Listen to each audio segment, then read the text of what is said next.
Anxiety means being fearful of specific objects or feeling worried and nervous for no apparent reason. The types of anxiety disorders that I'm going to be discussing in this video are phobic disorders, panic disorder, and generalized anxiety disorder. Phobias in general are the irrational and unreasonable fear of an object, and that object can be anything that you might think of. There's one very known type of phobia, which is social phobia, where people get scared of interacting with others or speaking in public so they won't get judged or negatively evaluated, and that explains stage fright perfectly. There's also a phobia of specific stuff, which is like claustrophobic, scared of small places, misophobic, which are people scared of germs, and then there's someone like me who is tourophobic, which means they're scared of cheese. I don't like cheese. I don't like the taste of it. I cannot even look at it. I cannot smell it. I cannot do anything with it. And if there's cheese whenever I'm sitting, I will have to sit all the way in the opposite direction. So it's real. On the other hand, panic disorder is when panic attacks occur repeatedly and several times, and people can notice a behavior change. In that case, panic attacks are just sudden, extreme attacks where they cause chest pain, rapid breathing, heart racing, sweating, muscular pain, and nausea, and many other things. These attacks happen out of nowhere without any warnings, and they can last anywhere between a few minutes to 30 minutes. Psychologically, this person that is having the panic attacks actually feel that they are dying and they need to escape.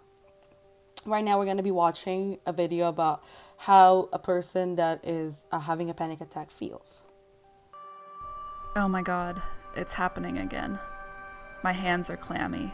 I'm not fine. I can't think straight. I must be missing something. I must have forgotten control something, of your body. something important. Concentrate on Oh your my breath. god, I'm freaking out. Slow down. I'm freaking out. Why am I freaking Calm out? down. Why is this I need you happening to slow again? down. Oh my god, I can't breathe. I can't Do you breathe. hear me? I'm dizzy. You're hyperventilating. Everything's spinning. Slow down. My head hurts. Slow down and Why does my please head just hurt? breathe. I must be dying.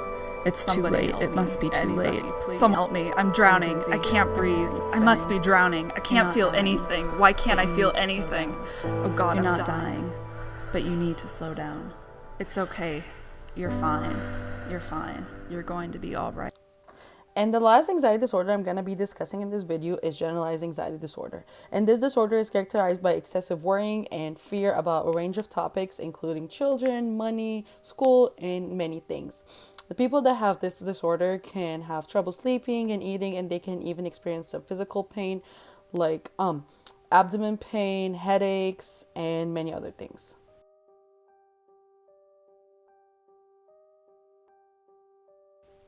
The two main causes of anxiety disorders that I'm going to be discussing in this video are the cognitive and behavioral factor and then the biological factor.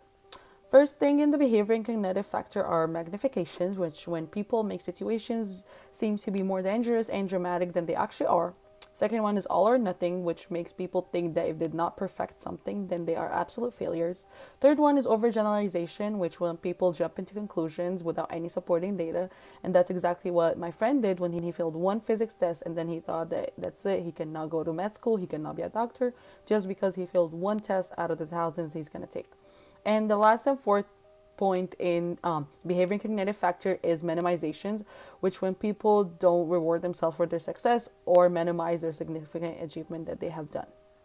The second cause of anxiety disorder is the biological factor, and that means the generalized anxiety disorder, panic disorder, and phobias actually run in families, and they are based on genetics, so they are passed down. And if one family member has it, then there's a bigger chance for other family members have it, which is just like my mom, who is musophobic, which means she has fear of rats and mice in general, and she passed that on to me, and I have the same exact fear.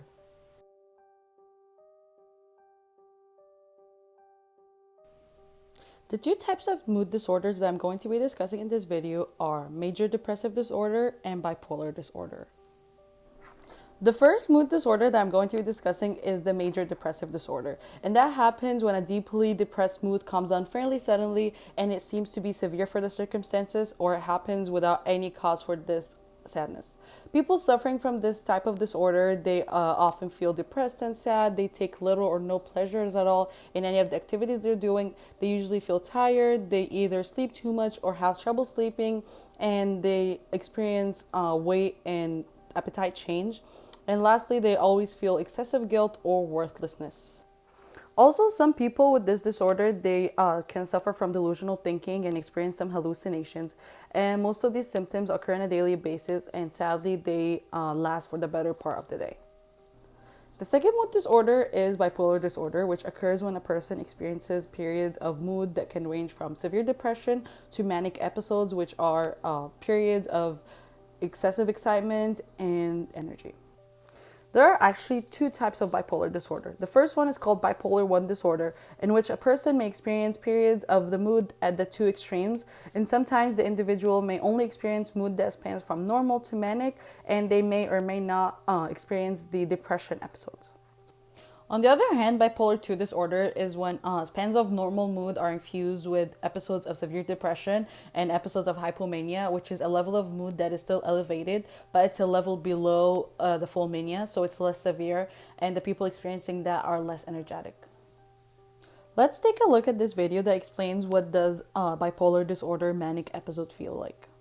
This stuff builds, and it wasn't like rage, but it was pressure, and pressure from the mania. My head was basically spinning. It was racing thoughts, and there's so many thoughts that you can't see them. You just see this whirlwind, and you want to be able to reach in and pick and pull out one to be able to look at it, but they're moving so fast you can't reach in and pull and pick one out.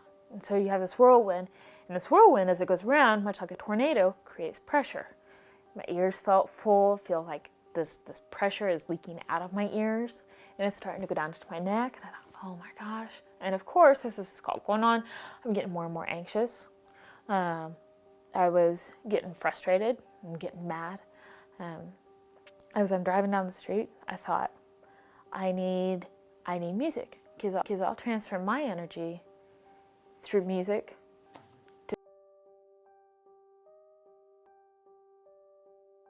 The two main causes that I'm going to be focusing on in this video are the social cognitive factor and the biological factor.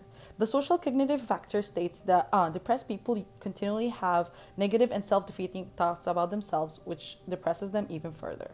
But the biological factor, though, states that variation in neurotransmitter systems such as dopamine or serotonin or a specific brain activity can cause the mood disorders.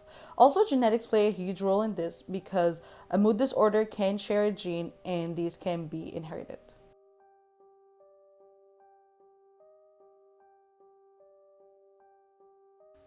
There are many types of eating disorders, but the ones that we're going to be focusing on are anorexia nervosa, bulimia nervosa, and binge eating disorder. The first eating disorder that we're going to be talking about is anorexia nervosa. In this disorder, a person who is usually a young female, she reduces eating, and the effect that this has on the body is making the body weight significantly low. Some of these females might be able to eat in public and in front of people, but later they would use inappropriate methods to purge whatever they ate, like throwing up or large doses of laxatives. In bulimia nervosa, an individual who is usually a female in her early 20s will develop a cycle of binging and overeating enormous amount of food. Then she would find a way to get rid of all of the weight that she gained, and these ways are usually inappropriate to her body, like fasting for a couple of days or the misuse of laxatives, just like what happens in anorexia nervosa.